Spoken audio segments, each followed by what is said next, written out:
Okay, we're going to do this recording here, and we are hoping this will all work. And welcome, welcome, welcome. We have some breaking news. President Trump has decided to take over the police in Washington, D.C., with the help of the National Guard. So let's take a look at this first clip, and you can hear exactly what transpired this morning. It changes today. Thank you, Mr. President. Thank you, Gene. You're welcome. Great job. Thank you. If I could, I just signed some executive orders. I'd like to have Will please come up and we'll let the people know what we signed. Do you want to put them down? Yes, sir. Go ahead. A short while ago in the Oval Office, President Trump signed two crucial executive actions to deal with the emergency crime conditions we currently face in the District of Columbia. The first of these was an executive order, as President Trump said before, invoking his powers under Section 40 of the Home Rule Act to take federal control of the D.C. Metropolitan Police Department. Along with that executive order, President Trump signed the statutorily required notification letters to Mayor Bowser and to the relevant House and Senate committee leaders. The second major executive action that President Trump signed was a presidential memorandum directing the Secretary of Defense to utilize the National Guard to address the conditions we see on our streets here in D.C. It also authorized the Secretary of Defense to work with state governors to utilize their National Guard units if necessary as well. These are bold, decisive steps intended to combat the out-of-control crime conditions we've seen on D.C.'s streets for far too long. And I, for one, am deeply proud to be part of an administration that's finally coming to terms with these issues, sir.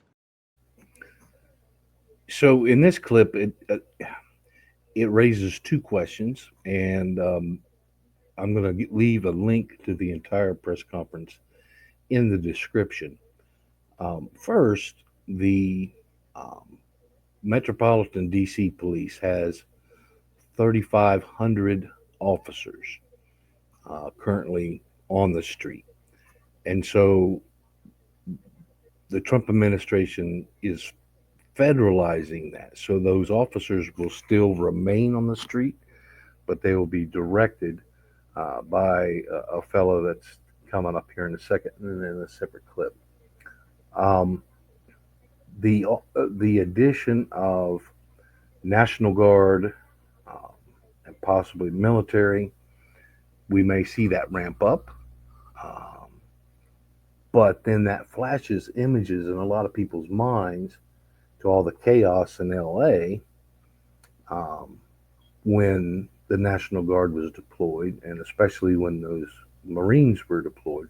The National Guard was federalized, and Gavin Newsom was all upset. And you remember all that argument back and forth. At any rate, when they put those, uh, especially those military personnel, they were protecting the federal building.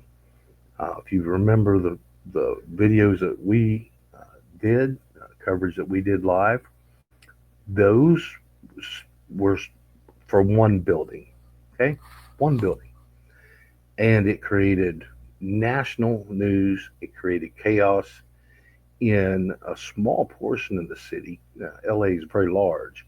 And so, where City Hall is and the correctional and the federal building is basically one big block. So then they did um, they did a curfew. If you remember the curfew, 9 p.m. I think, or 10 p.m., 10 p.m. something like that.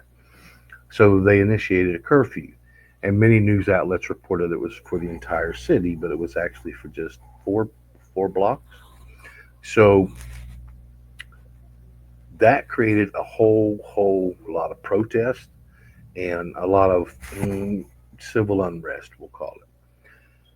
So, what do you think the action will be from the populace once they realize and see um, National Guardsmen in the street? They talked about FBI agents in uniform walking up and down the streets to protect the citizenry, in addition with the 3,500 existing DC police officers. Um, that's the first issue. Will there be mass protests? The second issue is during the press conference, and again, it'll be linked in the comments. You can see everything as it happened, what exactly was said. But they indicated more than once that they are also looking at doing this in other cities. So they specifically said New York, Chicago, LA, Portland is having a terrible time right now. And as an opinion, especially with the candidate for mayor going on in New York City right now, if he wins, because he's a communist, don't let other media outlets assuage you some other direction. He is a communist, and I think that would be the triggering event for this to be enacted in New York City. So as it is right now, as of today, this morning, August the 11th, Trump now runs the law enforcement of all of DC. Now let's watch this second clip.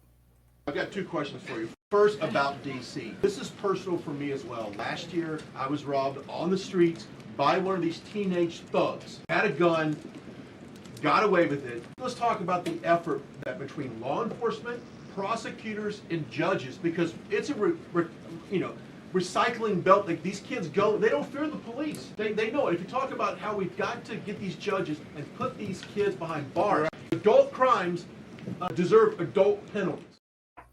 Adult crimes deserve adult penalties. Now, this was from one of the reporters that was there at the press conference. The room was full, overflowing. In fact, they had members of the press in another area.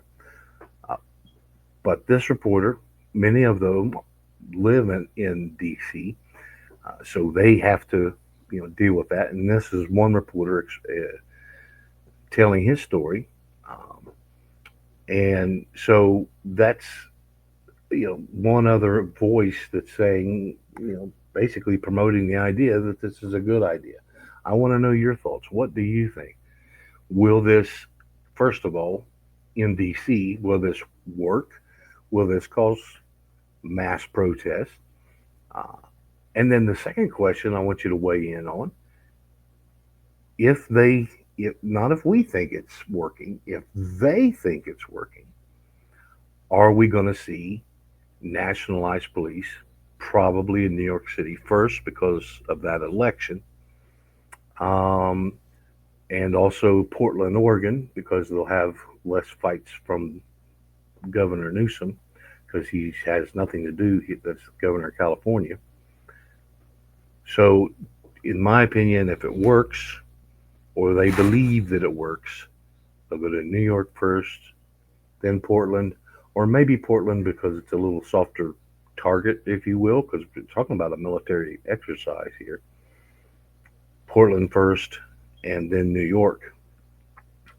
So give me your thoughts. Let me know what you think about this. And let's go to this final clip. This is the fellow that's going to be, Trump is talking to the fellow that's actually going to be the one sort of like the acting chief of police, but at a federal level. And he's being introduced here. So let's watch this final clip. You're going to be so important here. You're going to be that guy. I hope I don't have to fire him in 2 weeks because he's too soft. I don't think he's too soft. If I do, I will, though. Is it okay if you're soft, weak, and pathetic like so many people? I will fire you. So that's from Trump. He says, "Hey, you got the job, but if I think you're soft and weak, I'll fire you so fast." So give us your thoughts. What do you think about this? Trump takes over the DC police. What's your thoughts on that? And do you think they are gearing up to go after some of these other cities? If you think, by the end of the year, we might have 4 or 5 major cities under federal law, that's an interesting topic. So weigh in and let me know. Thanks very much for watching.